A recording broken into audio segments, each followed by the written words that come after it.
was quite a large hole, the sort of thing an animal about the size of a fox might have made. James knelt down in front of it and poked his head and shoulders inside. He crawled in. He kept on crawling. This isn't a hole, he thought excitedly. It's a tunnel. The tunnel was damp and murky, and all around him there was the curious, bittersweet smell of fresh peach. The floor was soggy under his knees, the walls were wet and sticky, and peach juice was dripping from the ceiling. James opened his mouth and caught some of it on his tongue. It tasted delicious. He's crawling uphill now, as though the tunnel were leading straight towards the very center of the gigantic fruit. Every few seconds he paused and took a bite out of the wall.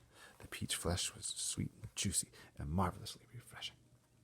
He crawled on for several more yards, and then suddenly, bang! The top of his head bumped into something extremely hard, blocking his way. He glanced up.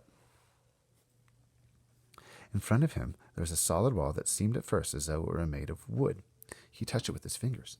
It certainly felt like wood, except that it was very jagged and full of deep grooves. Good heavens, he said. I know what this is. I have come to the stone in the middle of the peach. Then he noticed that there was a small door cut into the face of the peach stone. He gave it a push. It swung open. He crawled through it, and before he had time to glance up and see where he was, he heard a voice saying, Look who's here! Another one said, We've been waiting for you! James stopped and stared at the speakers, his face white with horror. He started to stand up, but his knees were shaking so much he had to sit down again on the floor. He glanced behind them, thinking he could bolt back into the tunnel the way he had come, but the doorway had disappeared. There was now only a solid brown wall behind him. Chapter 11. I need to stop here for a second. So we're about to meet all the creepy crawlies, all the bugs that were influenced, that were enchanted by the magical little green gemmy things that percolated into the soil. And this is a challenge for me because I've got to come up with a different voice for each one and kind of reflecting of the personality. It might change over time. It's been years since I've read this, but if I remember, he's kind of very prim and proper, a little bit older. I don't remember about her. I think she likes to be beautiful. I think there's a glowworm somewhere. That might be Ladybird. I make her sound, oh, maternal in love. Oh, James. There's Centipede, and he is full of energy and he's silly. And then this is Worm, who is blind. I don't think we've met Glowworm yet. James's large, frightened eyes traveled slowly round the room. The creatures, some sitting on chairs, others reclining on a sofa, were all watching him intently. Creatures. Or were they insects? An insect is usually something rather small, is it not? A grasshopper, for example, is an insect. So what would you call it if you saw a grasshopper as large as a dog? As large as a large dog? You could hardly call that an insect, could you?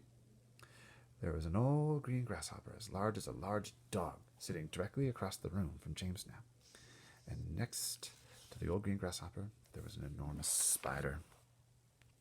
And next to the spider, there was a giant ladybird with 9 black spots on her scarlet shell. Each of these 3 was squatting upon a magnificent chair. On a sofa nearby, reclining comfortably in curled-up position, there were a centipede and an earthworm. On the floor in the far corner, there was something thick and white that looked as though it might be a silkworm, but it was sleeping soundly, and nobody was paying any attention to it. Every one of these creatures was at least as big as James himself, and in the strange greenish light that shone down from somewhere in the ceiling, they were absolutely terrifying to behold. I'm hungry, the spider announced suddenly, staring hard at James. I'm famished, the old green grasshopper said. So am I, the ladybird cried. The centipede sat up a little straighter on the sofa. Everyone's famished, he said. We need food. 4 pairs of round, black, glassy eyes were all fixed upon James. I wonder if the spider has more, because sometimes spiders have multiple pairs of eyes. The centipede was making a wriggling movement with his body, as though he were about to glide off the sofa, but he didn't. There was a long pause and a long silence. The spider, who happened to be a female spider, opened her mouth and ran a long black tongue delicately over her lips. Aren't you hungry? She asked suddenly, leaning forward and addressing herself to James. That's maybe going to make James feel a little bit better. Poor James was backed up against the far wall, shivering with fright and much too terrified to answer. What's the matter with you? The old green grasshopper asked. You look positively ill. He looks as though he's going to faint any second, the centipede said.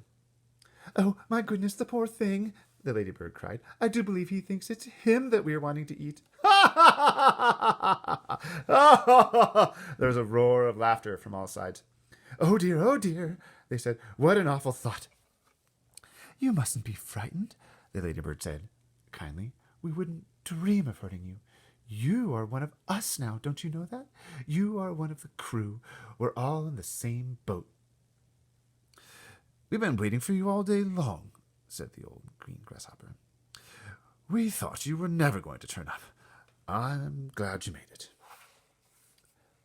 So cheer up, my boy, cheer up, the centipede said. And meanwhile, I wish you'd come over here and give me a hand with these boots.